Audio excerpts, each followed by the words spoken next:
Subscribe करें और bell दबाएं ताकि कोई खबर रह न जाए।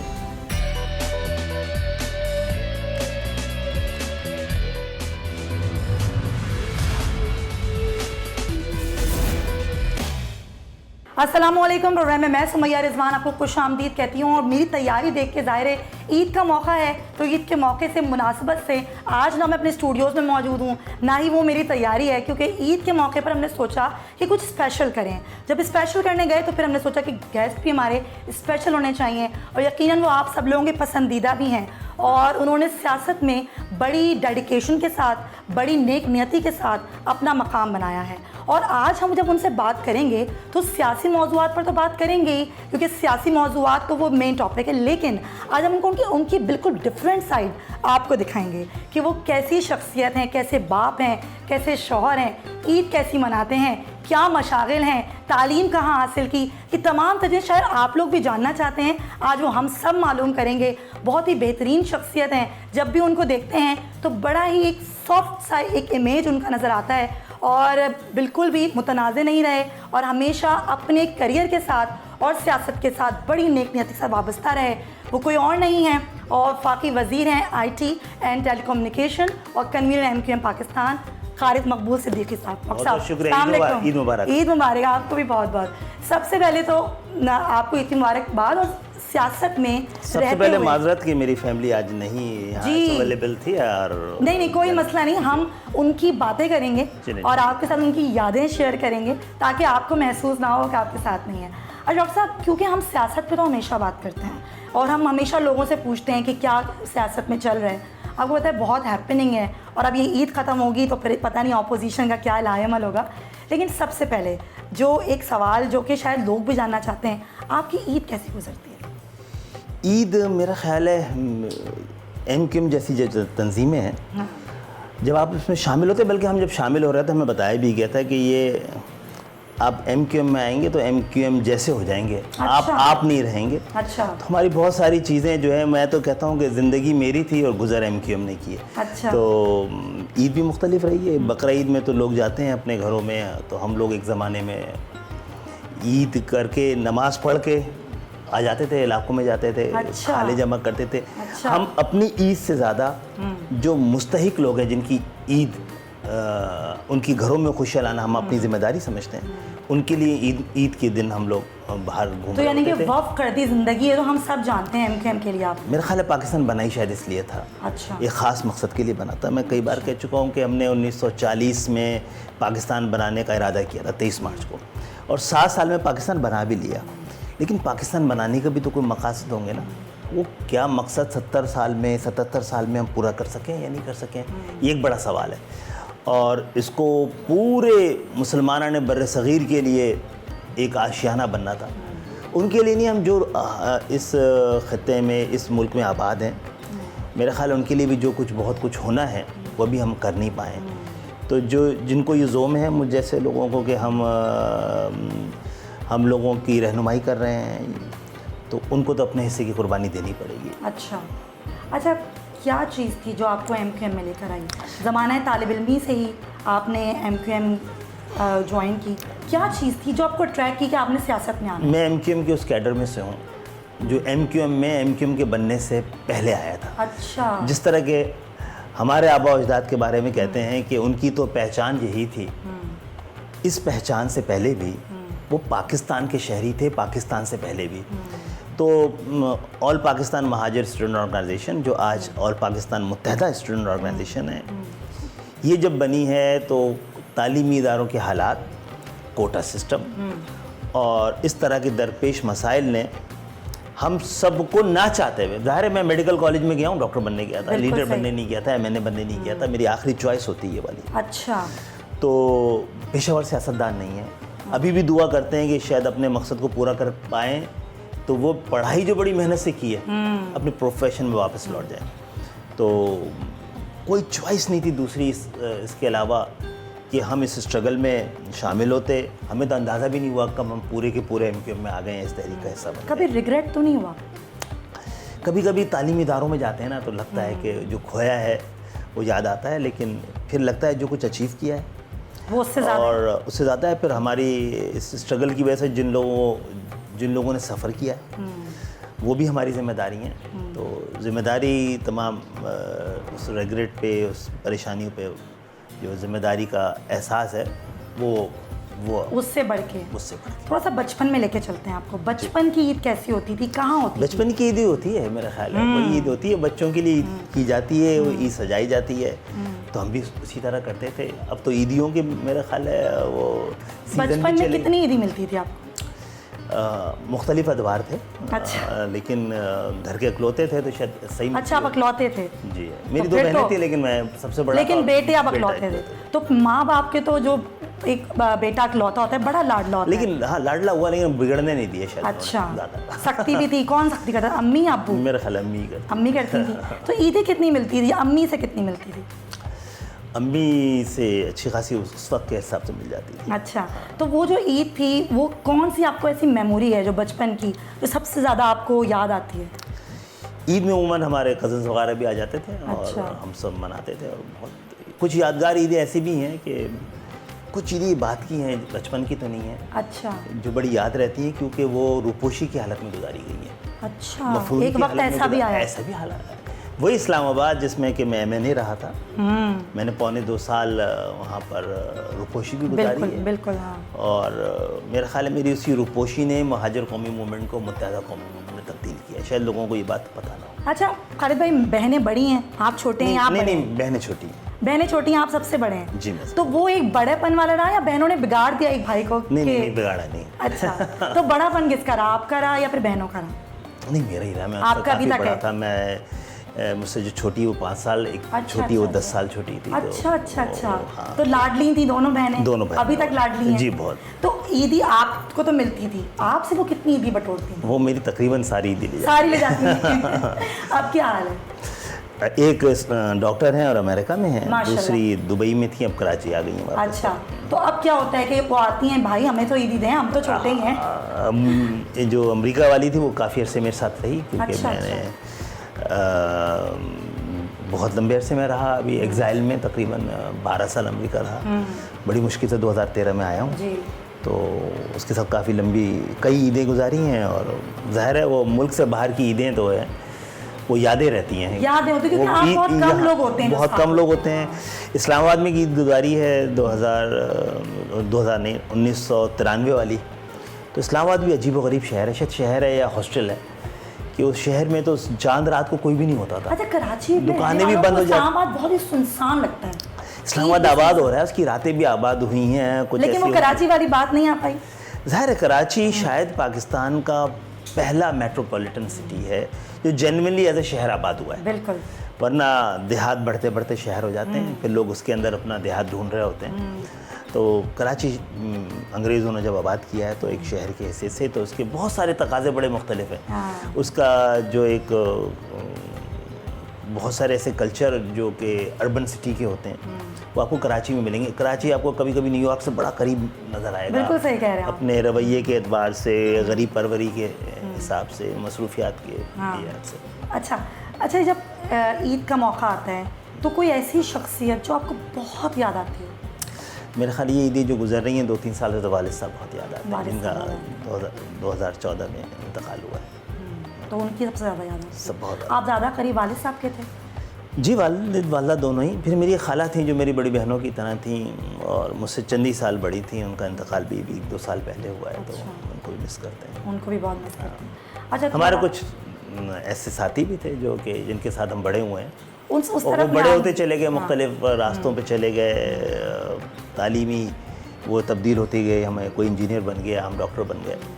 तो जब भी मिलते हैं तो हमें जिस दिन भी मिल जाए हमारी ईद होती है। ज़बरदस्त। अच्छा, ये डॉक्टर बनने का प्लान किसका था? आपको खुद शौक़ था या वालिदा को शौक़ था या वालिद को शौक़ था? मेरा ख्याल है बहुत ज़्यादा चॉइसेस नहीं थी। अच्छा। और होनी चाहिए, बढ़नी चाहिए। एक वक्त में ये 2-3 थी। नहीं, एक ज़माना तो ऐसा भी था ना कि इंजीनियर बन जाओ या डॉक्टर बन जाओ। हाँ, तो मेरे वालिद इंजीनियर थे, एनएडीएन ही थे वो। अच्छा। लेकिन मैं बहुत सारी वजूहात की वजह से मेरा ख्याल है आपको खुद शौक़ था कि आपने मेरा डॉक्टरी खुद भी पढ़नी शौक़ है? था। अच्छा, खुद भी शौक़ था।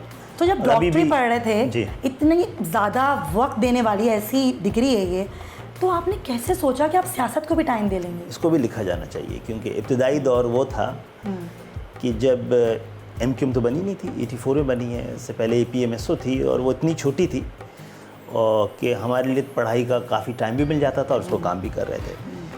फिर इस शहर को हमने खुद तब्दील होते और अपने हाथों से तब्दील होते हुए देखा है। और बहुत सारे लोग जिन हालात को एमक्यूएम की पैदावार समझते हैं, लोग समझते नहीं है एमक्यूएम उन हालात की पैदावार, उन हालात की पैदावार। और शायद अरस्तू ने शायद 2500 साल पहले कहा था कि आपकी शनाख्त ही आपका मुकद्दर होती है। तो शनाख्त खोए हुए लोगों को एक शनाख्त दिलाइए। मैं समझता हूँ ये तहरीक नाकाम नहीं हो सकती, अपनी कामयाब ऑलरेडी हो चुकी है। हाँ, अभी भी स्टिल देखिए, असल काम था उसका शनाख्त दिलाना, वो दिला दी है। उसके बाद के काम शायद हम नालायकों के हाथों से ना हो पाएँ, सही, या हो पाएँ तो फिर हमें अगर ये हम जो कुछ करना चाह रहे हैं कर पाएंगे तो सिर्फ सिंध के शहरी इलाके नहीं, पाकिस्तान को बहुत कुछ मिल सकेगा। सियासत पर ज़रा मैं तफसीलन आऊँगी खालिद भाई, लेकिन उससे पहले आपकी शादी कैसे हुई? वो क्या वक्त था? अरेंज मैरिज थी, लव मैरिज थी? नहीं, बहुत ही स्ट्रिक्टली अरेंज मैरिज थी। स्ट्रिक्टली अरेंज मैरिज अमेरिका में हुई। अच्छा, वाइफ डॉक्टर है? नहीं, डॉक्टर नहीं है, वो कंप्यूटर में कर रही थी, तो उसी जमाने फिर मैं एक्चुअली तकरीबन 1.5 हफ्ते के लिए एज अ फेडरल मिनिस्टर 1998 में अमेरिका गया था। और नवाज शरीफ साहब के दौर में? नवाज शरीफ साहब के दौर में। और सूरत हाल ऐसी बनी, कुछ नाराज़गी हुई, मैंने उनसे फ़ोन पे बात करते हुए इस्तीफ़ा दे दिया। एमक्यूएम हुकूमत में थी, मैं इस्तीफ़ा दे दिया था। तो मेरी पार्टी ने भी कहा अभी थोड़े अरसे रुक जाओ, फिर बाद में जाएंगे। तो फिर हालात तब्दील हो गए, यहाँ जमहूरियत लिपट गई और रुकते जाना पड़ा, और बहुत सारे प्रॉब्लम भी आ गई। तो रुके, तो फिर 1.5 हफ्ते के लिए गए थे, 12-14 साल बाद वापस आए। अच्छा, तो वो मुलाकात का तो बताएं, वो मिस कर गया। नहीं, वो हम अक्सर एमक्यूएम के प्रोग्राम में देखते रहते थे उनको, और अच्छा, और मुझे पता भी नहीं था। अच्छा, शायद किसी को यकीन भी ना है कि राहत की वाले ने मुझे फ़ोन किया कि भाई मुबारक हो। तो मैंने किस चीज़ की? मैंने आपके घर वाले हमारे घर आए हुए हैं, और तो मेरे घर वालों ने तो आपने देखा था लेकिन कभी ऐसा सोचा नहीं था? मेरा ख्याल है सोचा भी होगा तो ऐसा कोई इरादा बनता हुआ नज़र नहीं आया था, लेकिन कुदरत के अपने। कितने साल हो गए शादी? 10 साल। 10 साल हो गए माशाल्लाह। देर से की है, देर से शादी की। अच्छा, तो देर से क्या वजह थी? मोहब्बत हुई कभी? हुई होगी मेरा ख्याल है। नहीं, आप हुई होगी क्या? लेकिन मसरूफियात जो है कभी कभी नहीं, आपको मोहब्बत को भी परवरिश करनी पड़ती है ना। टाइम नहीं मिला मोहब्बत करने का? मेरा ख्याल है ज़्यादा सही जुमला है, वरना अच्छा, सिंध मेडिकल कॉलेज में बहुत इम्कानात थे कि मोहब्बत हो जाती हो जाती। किसी को आपसे मोहब्बत हुई? ये खुशफहमी तो हो सकती है मुझे, लेकिन मुझे ये ऐसी कंफर्मेशन नहीं हुई आपको कि आपसे किसी को मोहब्बत होगी? नहीं, मोहब्बत कोई ख़त लिख देने का नाम ही नहीं है।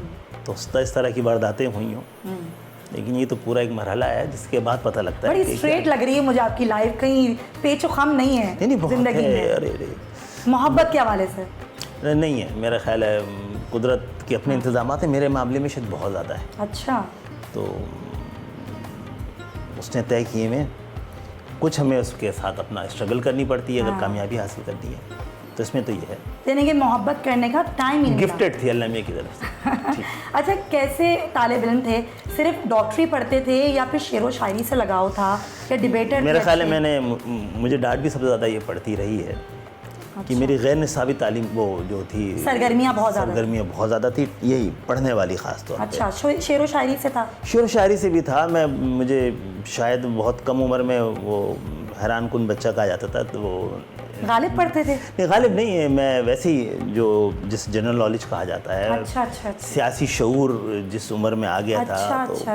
इस लिहाज से तो कौन सी उम्र थी जिसमें आपको अशार समझ में आना शुरू हुए? मेरा ख्याल बहुत अर्ली।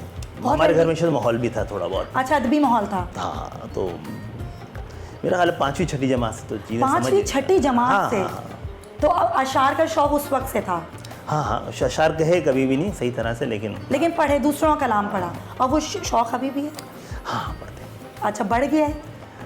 नहीं, मौजूद है, बड़ा नहीं, क्योंकि वो एमक्यूएम की मसरूफियात ने अगर किसी चीज़ पे सबसे ज़्यादा असर डाला है तो मुताले पे डाला है। अच्छा, तो अब मैं मुताले का मुझे वाहिद मौका मिलता है जहाज़ पे, जो हर वीक आ रहा होता हूँ, जा रहा होता हूँ, लोग देखते हैं कि मैं कोई बहुत अहम आदमी भी बराबर में बैठ जाता है तो मैं थोड़ा सा मुश्किल महसूस कर रहा होता हूँ, क्योंकि मुझे वो मौका जो कि पढ़ने वो मिस हो जाएगा। जी हाँ। अच्छा खालिद भाई, ये ईद भी बेगम के साथ तो ज़ाहिर है मनी है आपकी, तो वो सबसे ज़्यादा मज़ा किस तरह आता है कि बेगम भी हों, ससुराल वाले हों, घर वाले हों, सब हों, या फिर बस कुछ लोग हों? बड़े होते होते फैमिलीज डिवाइड हो जाती हैं। अब ससुराल वाले भी सारे अमेरिका में हैं, तो यहाँ आने की वहाँ पे बहुत ईदी हुई हैं साथ में। अच्छा। और बहनें भी अब मुल्क से बाहर ही रहीं ज़्यादा से, तो जब भी जमा होते हैं, तो जिस दिन भी जमा होते हैं और ईद को जमा हो जाए, तो मेरा ख्याल है बहुत बड़ा बोनस है। अच्छा, ईद है उसके अलावा है क्या? अच्छा, है ना, बिल्कुल ये ना सही बात खुशियाँ मनाने का दिन है, और वो खुशियाँ वही हैं जो मिलके मनाई जाए। तो बेगम ईदी का कितना मुतालबा करती हैं शुरू में? मुतालबा मेरा ख्याल है शिद्दत से नहीं होता है, अच्छा, मौजूद रहता है। अच्छा, और जब दो तो लेती भी नहीं है कि लेती भी नहीं है। हाँ, और अगर नहीं लेती तो फिर नाराज़ भी होती हैं। हाँ, यही। बेगमात का तो शॉपिंग कराने में आप कैसे हैं?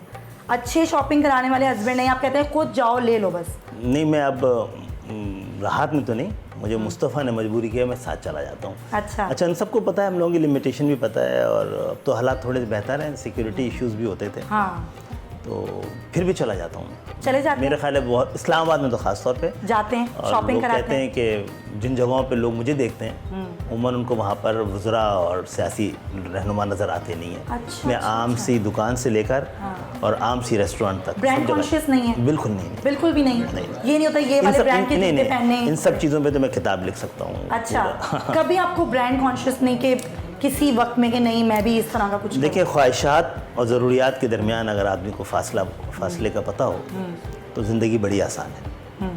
तो यानी कि कभी आप इस तरफ नहीं गए? नहीं, अच्छा, बच्चों के बारे में बात कर लेते हैं। कितने बच्चे हैं आपके? मेरा एक बेटा है, एक ही बेटे हैं आपके, अकलौते? अखलौत। आप भी अकलौते और वो भी मैं भी। अकलौते। तो चले, आपको तो आपके माँ बाप ने बिल्कुल नहीं बिगाड़ा, बड़ा बैलेंस लेके चले। आप किस तरह लेके चले?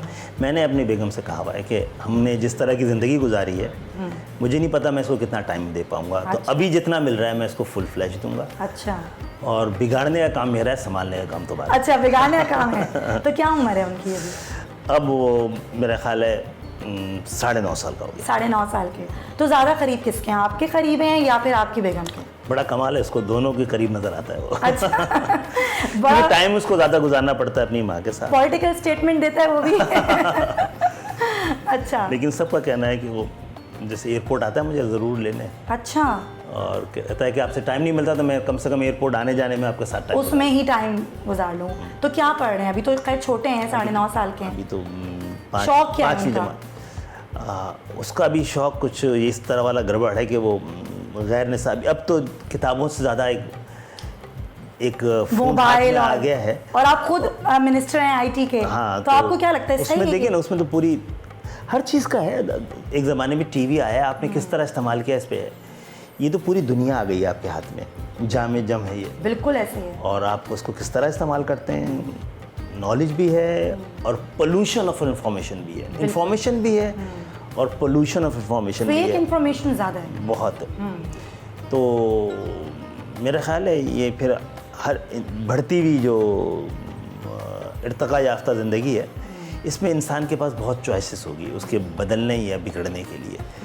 तो ये भी एक चीज़ है, और अगर हमने इससे फ़ायदा उठा लिया तो हम भी वो अक़वाम जो कि सर उठा के चल रही हैं, महज़्ज़ब हैं, जेन्युइन जमहूरियतें हैं, ताकतवर हैं, खुशहाल हैं, उनके साथ हमारी कौम ऐसी है कि उसको सही डायरेक्शन पे अगर मौका मिल गया, क्योंकि मुल्क से बाहर जाते हैं तो कमाल करते हैं, मुल्क में आते हैं तो फिर उनको वो मौके नहीं मिलते, डायरेक्शन भी नहीं मिल रही होती है बच्चों। डायरेक्शन भी नहीं, मौके भी नहीं। तो मेरे नज़दीक इस वक्त पाकिस्तान को तब्दील होने के दो बड़ी रोशन वो हैं। एक तो यंग पाकिस्तान है, 60% 1500 और 30 साल के दरमियान है। दूसरा वो पाकिस्तानी मिडिल क्लास के, लोअर मिडिल क्लास के जो अपनी हिम्मत से मुल्क से बाहर निकल गए हैं और जिन्होंने जदीद माशरे देख लिए हैं, जेन्युइन जमहूरियतें देख ली हैं, महज़्ज़ब माशरे देख लिए हैं, वो जो कुछ सीख कर पाकिस्तान को फ़ायदा पहुंचा सकते हैं। मेरा ख्याल है हुकूमतों को इंतज़ाम करना चाहिए इस यंग जनरेशन को उस तजर्बेकार जनरेशन के साथ कोई ऐसा मिलाप हो जाए जिससे कि पाकिस्तान का दिहाइयों का सफ़र जो है वो महीनों में पूरा हो सकता है। आज की दुनिया ये हमें मौका देती है।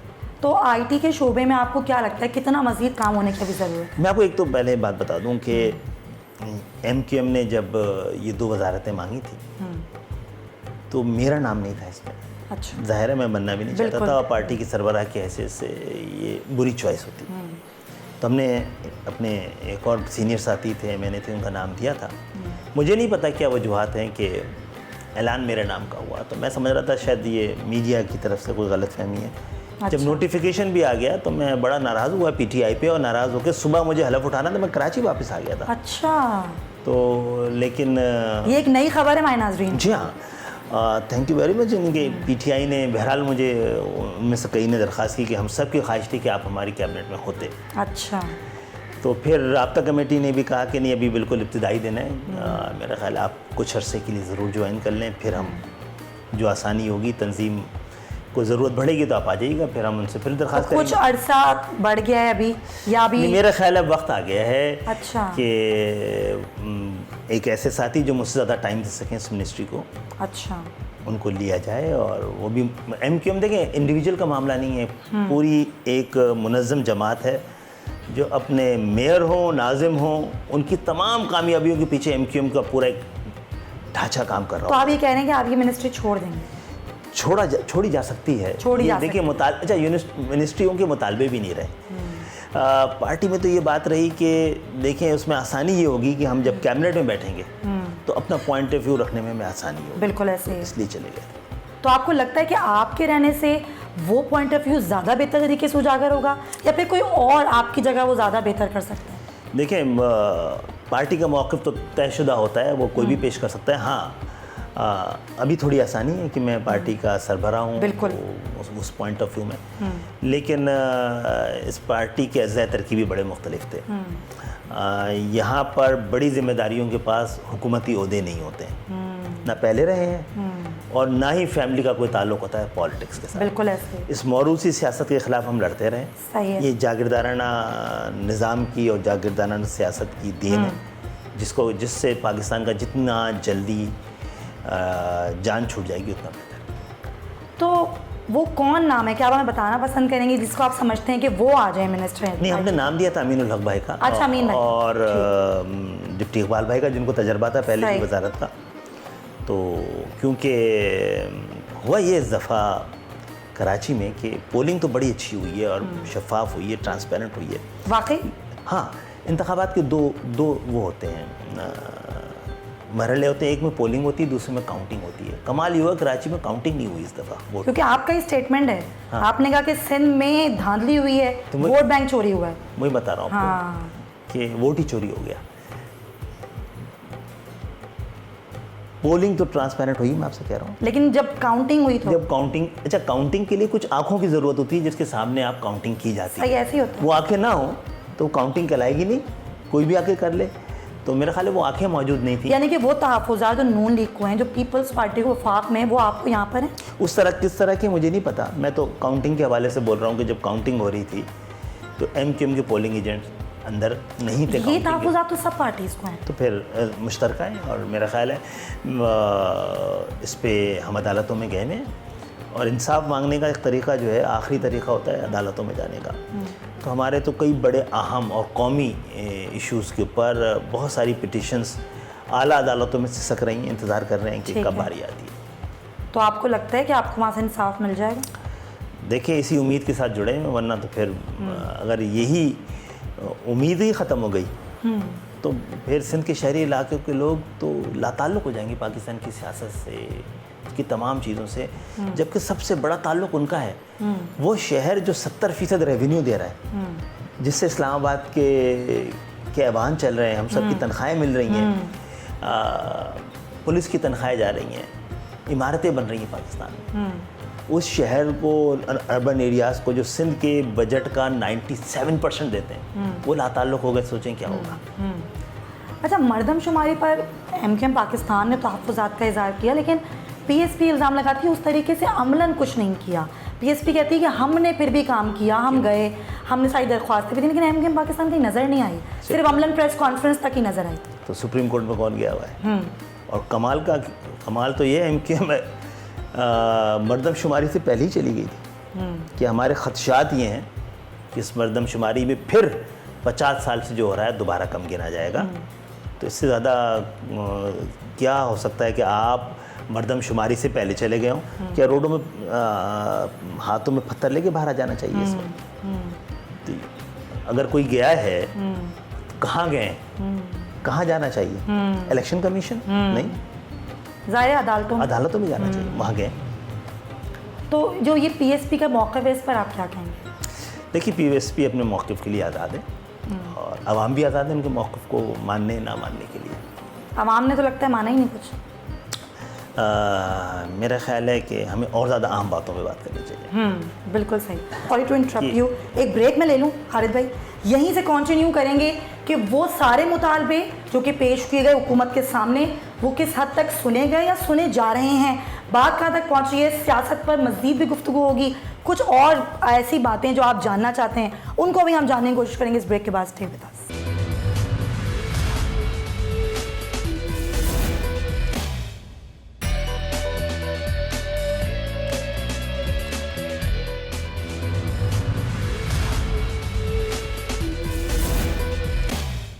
जी जनाब, welcome back to the show. और ईद स्पेशल शो आज आप देख रहे हैं मेरे साथ, और हमारे स्पेशल गेस्ट हैं आज डॉक्टर खालिद मकबूल सिद्दीकी साहब।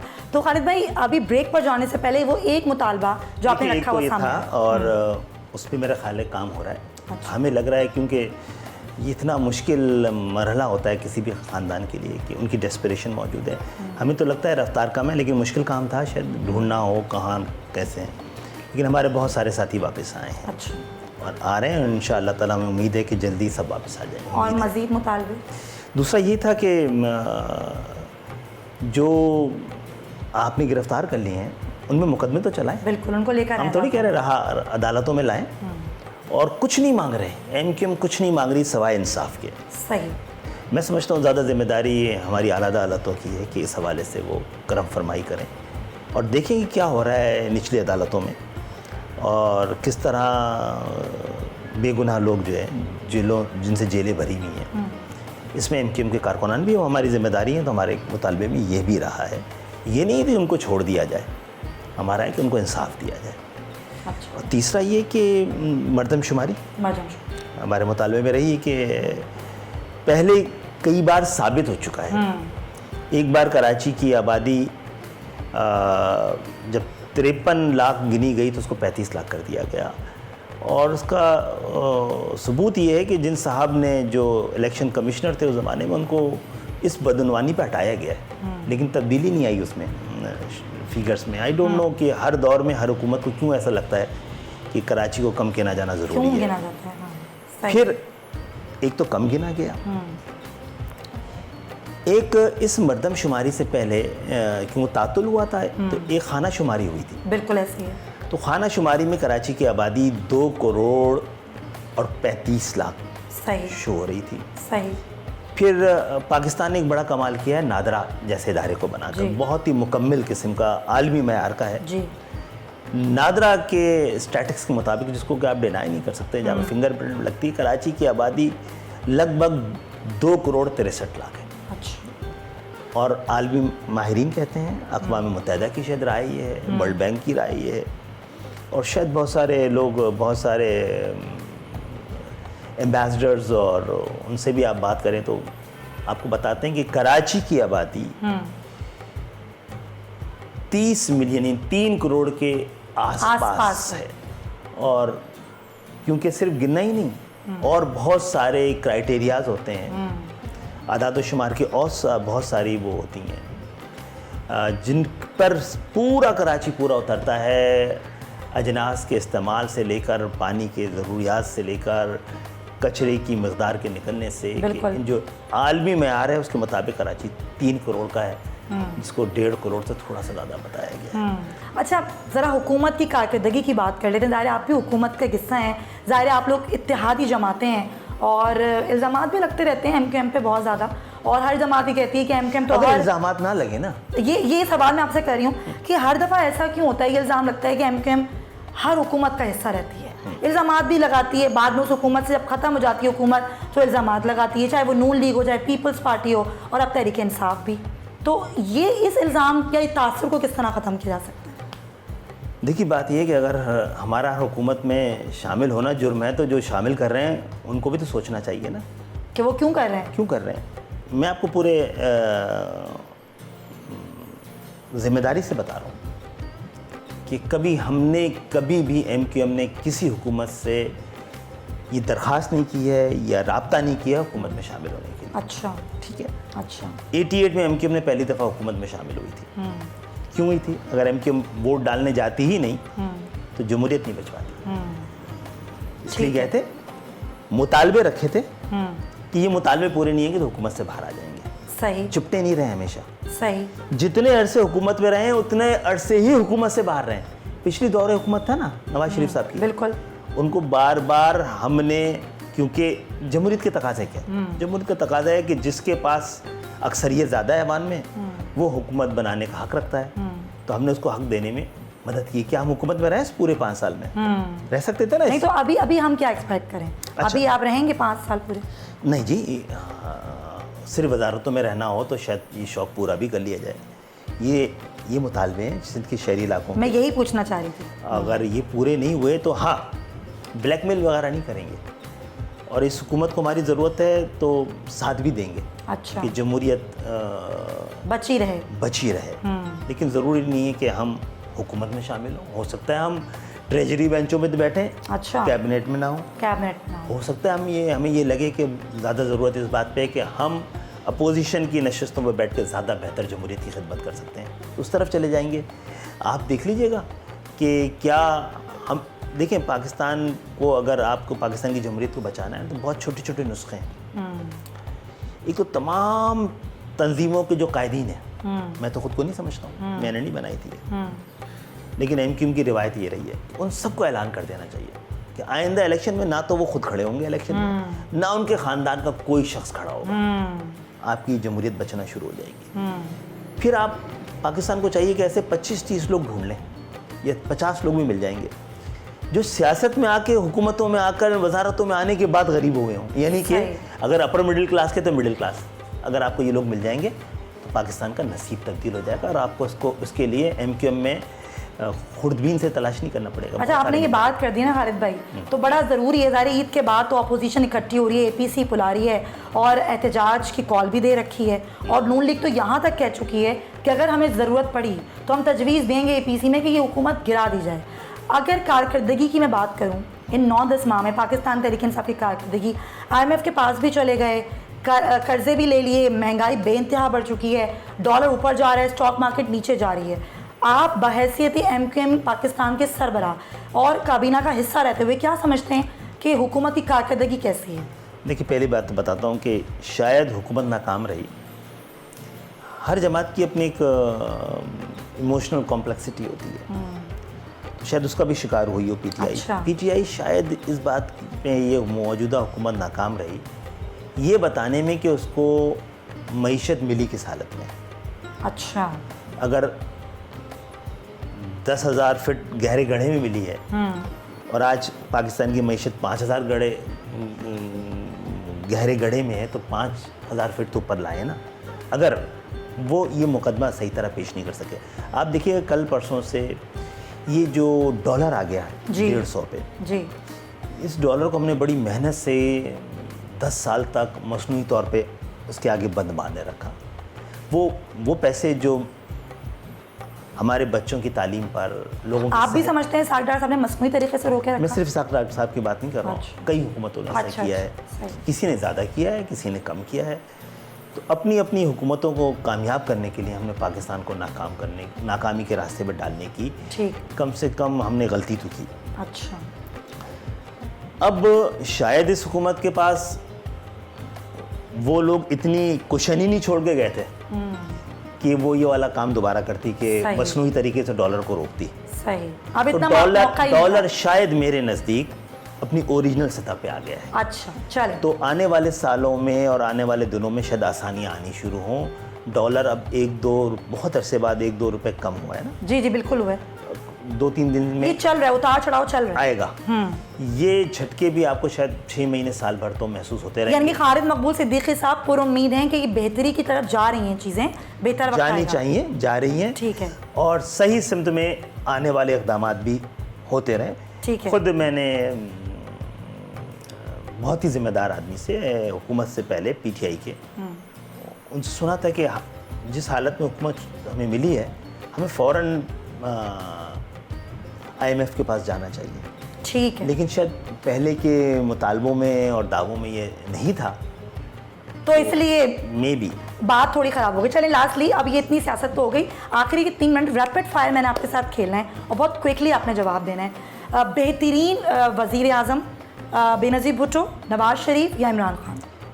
मेरा ख्याल इमरान खान को तो अभी साबित होना है, और ऐसा ना हो हमें फिर बेहतरीन वज़ीर आज़म के लिए क्यों हम क्विकली मैं नहीं समझता। चले पहले नहीं- नंबर पर कौन, मैं नहीं बेनज़ीर या समझ- नवाज शरीफ? मैं नहीं समझता उनमें से कोई कामयाब हो सका। अच्छा, बेहतरीन अदवार नवाज शरीफ साहब, पीपल्स पार्टी, परवेज़ मुशर्रफ या फिर पाकिस्तान का? नहीं, परवेज़ मुशर्रफ साहब के जो दौर के इंडिकेटर्स हैं आप उठा के देख लें, वो बहुत अरसे बाद वो दौर आया था जिसमें पाकिस्तान की मईशत भी, तो बेहतर दौर इदारे है। भी, इदारे देखें, पैमरा से लेकर पेपरा तक और पेपरा से लेकर नादरा तक, हुकूमतों का काम होता है इदारे बनाना और ऐसे चलें खुद बेहतर मुख्तार- दौर क्विकली। अच्छा, 1 वर्ड आपने इनके बारे में बोलना है। फारूक सत्तार, उनके लिए दुआएं, मुस्तफ़ा कमाल, उनके लिए दवा? नसीहतें हैं। अच्छा ठीक है, नसीहतें, ठीक है। इमरान खान साहब, उनसे उम्मीदें। हो, ठीक है। नवाज शरीफ, उनके लिए मौका है, बिलावल भुट्टो, अभी बच्चे हैं। अभी बच्चे, मरियम नवाज, मेरा ख्याल है एसेट बन सकती हैं, सही रास्ते में आना चाहिए। आसिफ रिज़ादारी साहब, मेरा ख्याल है उनको जगह दे देनी चाहिए बाकियों के लिए। किस तरह से जगह? मेरा ख्याल है हर एक की एक मुद्दत होती है। देखिए, मुझ समय सब लोगों को देखना ही चाहिए कि हम अपनी पार्टी के लिए, अपने लोगों के लिए काउंटर प्रोडक्ट तो नहीं हो रहे हैं। सही। अच्छा, बिल्कुल लास्टली, बिलावल भुट्टो और मरियम नवाज का मुस्तकबिल कैसा देख रहे हैं? मेरा ख्याल है सियासत में? पाकिस्तान में कोई भी मसनूई इंतज़ाम कामयाब नहीं होने वाला है।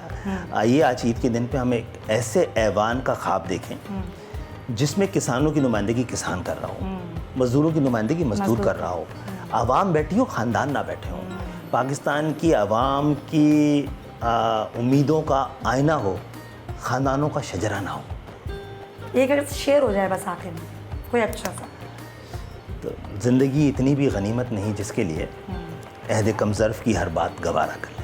और जितनी खूबसूरत बात अभी खालिद भाई ने कर दी, ऐसी खूबसूरत बात के साथ कि वाकई मजदूर की नुमाइंदगी मजदूर करे, किसान की नुमाइंदगी किसान करे, और अवाम में बैठे हुए लोग ज़ाती और मोर्सी सियासत से हटके आवाम के हुकूक के बारे में कुछ सोचें। ये बहुत ही प्यारी बात है। खालिद भाई, बहुत बहुत शुक्रिया आपका, और आपने ईद के इतने मसरूफ वक्त पर हमें टाइम दिया, और दुआ है कि आप जो है बेहतर से बेहतर काम करते रहें और तमाम मुहाजिरों के लिए, पाकिस्तानियों की नुमाइंदगी करते रहें। नहीं, महाजरों के लिए नहीं, हमें तो गरीबों के लिए काम गरीबों करना के है, लिए काम। जो पाकिस्तान का 98% है।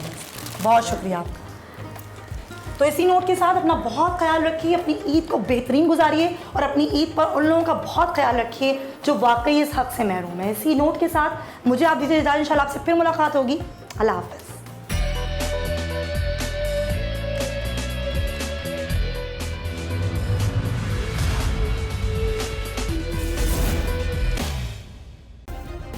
सब्सक्राइब करें और बेल दबाएं ताकि कोई खबर रह न जाए।